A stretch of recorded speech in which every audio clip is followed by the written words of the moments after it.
We are 11 months after that scoliosis correction that we did. Tell me about your symptoms before first.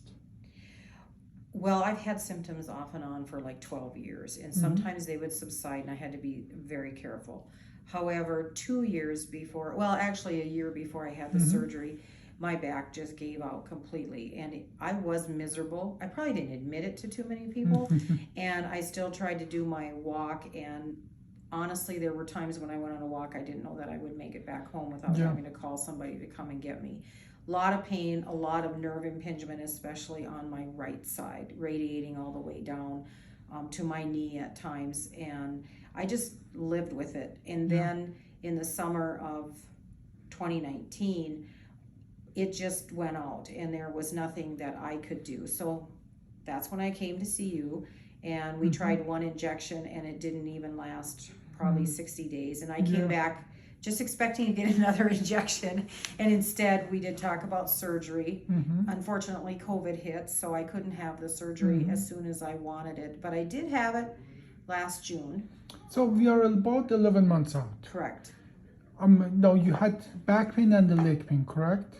Correct. How 1 to 10, how bad was the leg pain? Oh, it could be up to 10. the whole 10 at times. How is it now? I have no pain. No pain, not in the back, not in the leg? No. Okay, when did the leg pain go away? Usually my patients say the back pain after surgery still linger and it goes slowly away. Though I don't believe that I had leg pain at all After the surgery? After the surgery. I did not. And the back pain, I did have back pain, but you know how it is? Once it's gone, you forget that you ever had it. That's a good thing. And so but I will tell you that I did a lot of physical therapy, and I did virtual physical therapy because of COVID, and then I did face-to-face therapy. So I probably did therapy 6 months in a row. Which is our routine. We send the patient always to physical therapy because the earlier you start that and more build up muscle in the spine, faster you can recover and be a full person again. And contrary to open old-fashioned surgery where we fillet you open, all muscle die, in our surgery, which we did at OLLIF, you keep all those muscles. There's something to work with for physical therapists. It is, and I worked up. I mean, I couldn't even bridge to begin with, and that was one of the areas that we kept working on. But I kept a journal at home, and I could tell from the journal when I was getting disappointed, thinking I wasn't making progress. But if I go back the month before, it was amazing how much progress I made with exercises. But I probably did 2 hours of exercises a day in the morning and at night, and it was just really mild strengthening until I could actually do some strengthening. And then both therapists that I worked with, it was just taking my base where I had made it to, and then making me stronger yet again. And I still do. Healing is a process, and you should continue doing that because muscles are like anything else in our body. Use it or lose it. I still do exercises. I And have it is my good for you. routine down, and I do them in the morning because I tend at night, I'm just tired, and I find I don't do them as well if I wait. So I do them right away in the morning, but I have my core exercises down, and then I walk 3 miles a day. Now, when you came here, I told you I have a good news and a bad news for you. Yes, you did. So let's start with the good news, okay? The good news is the bone is beautifully growing. All the holes where the nerves are going out are open, and there's no sign of trouble there.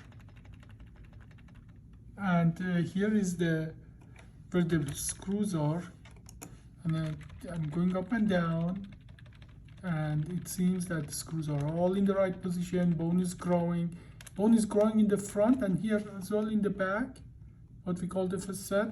So in the area we did the surgery, actually I'm very happy. And practically there's no scoliosis here in the area we did the surgery. You had a little scoliosis above where we did the surgery, even that is corrected. So that's the good news. For that area, you're a Wonder Woman. You have metal bone growing in a chunk. Now, what did I tell you about the bad news?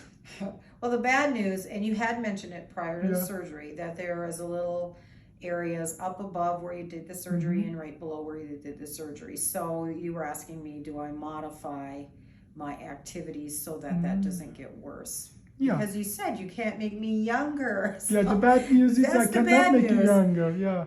And so I do modify. I just had mentioned I dug Gardening. out some dandelions. But Yeah, you dug I out don't some get- trenches. I Yeah. did, but I don't get down on my knees and do that. Instead, I had my son put my favorite tool and he put it on a big long handle. Yeah, yeah. So I'm not bending over so much and doing that. Not so much. That's good. So that's Like you love gardening, I do. do raised garden, which has less demanding to your spine. Or if people like golfing, they can do literally golfing without those heavy twisting, or learn the right technique to do that.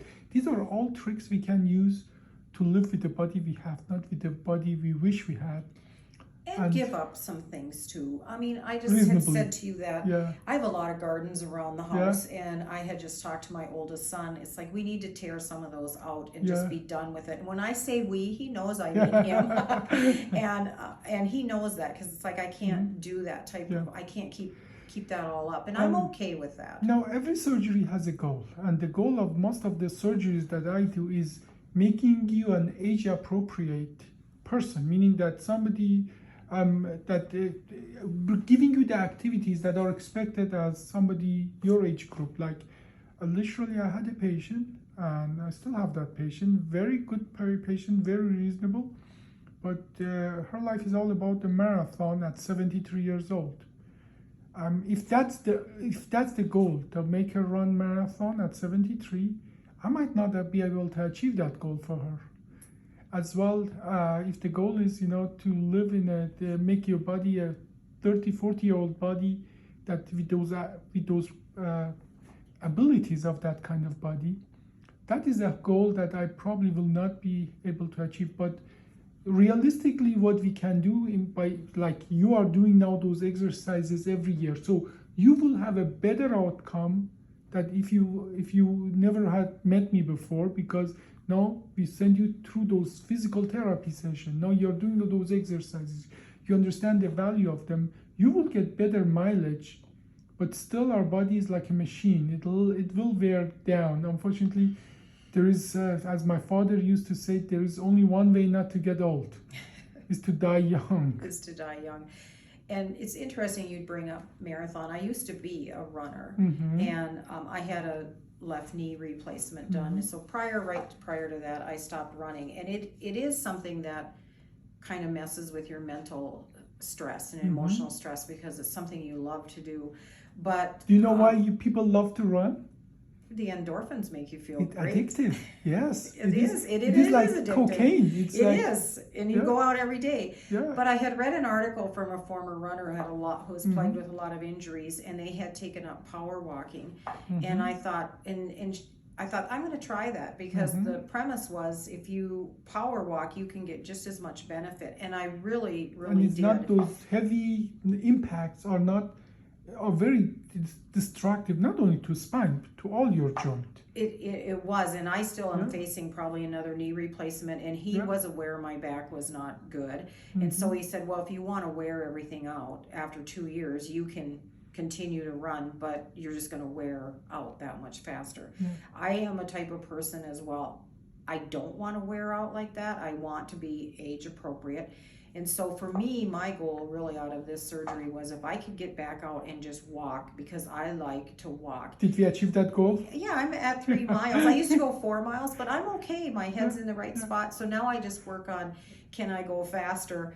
And, I can walk 16-minute mile. Good. And that's great for me. Excellent. And depends on if I have my dogs with. But so I was able to achieve our goals because your expectations were realistic.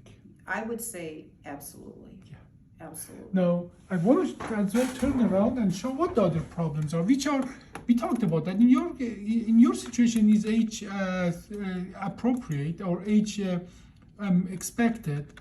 You have another problem of the disc down here, and you have what we call a facet disease up here. You have osteophytic changes up here. You have sacroiliac joint, which is mild to moderate, but this is just how our body is. It's never perfect, as soon as we hit 12 years old, it goes down the hill. And I'm not telling my brothers about that sacroiliac issue because they both have hip replacements. Yeah, okay. And so they were like, how do you know you don't need hip replacements next? And I said, because nobody's told me my hips are bad or anything. So, but we're full of osteoarthritis, and the family. And our whole family is my brothers and my younger brother as well. We just are full of arthritis, worse than my mother or my father were, and I don't know why. But we all are. It's a genetic thing. The disc or joint is like a tire of a car. There are 3 reasons for a tire of a car to go bad. Genetic. What factor? Is it Michelin or is it a no-name tire? Even a good tire, you put it on the road long enough, aging process, it'll go bad. But as well, how you drive it. If you go off-road, it's going to wear faster, and so on. So 2 of them you have no influence, which is a aging process and the genetic. The only thing you have influence on is how you use it. And our body has a positive side. If you put stress on our body minimally, it grows up to the occasion and it raises up and becomes stronger. If you go too many steps too fast, you're just going to break it. And so, but at the end of the day, the idea is, being able to bring a balance to the repair and the wear and tear. Your body always repairing it, and you have wear and tear.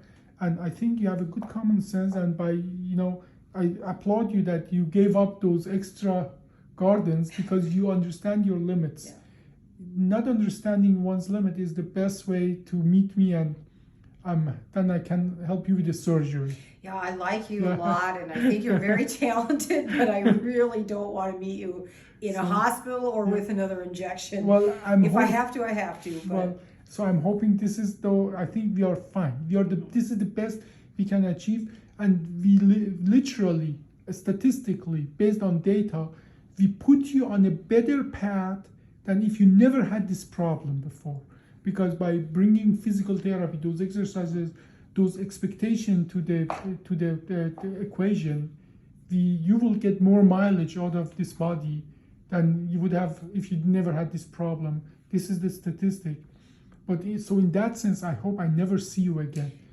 Me too. And if people think they don't need to do their therapy because they did their therapy and they were discharged, I can tell you, if I have a busy day and I tend to, I'm on a 90-day streak where I've done 90 days in a row, and you're right, it's addictive. Yeah. But before that, I found that if I even did not do those exercises 2 days in a row, I would get out of bed, and the first thing I would start with is like, oh, my back is kind of stiff this morning and sore. And it normally isn't, besides just routine. And so it's like right back, got to get those exercises done, and I feel great. Here you are. Well, thank you so much for the interview. That has been very educational. Thank you.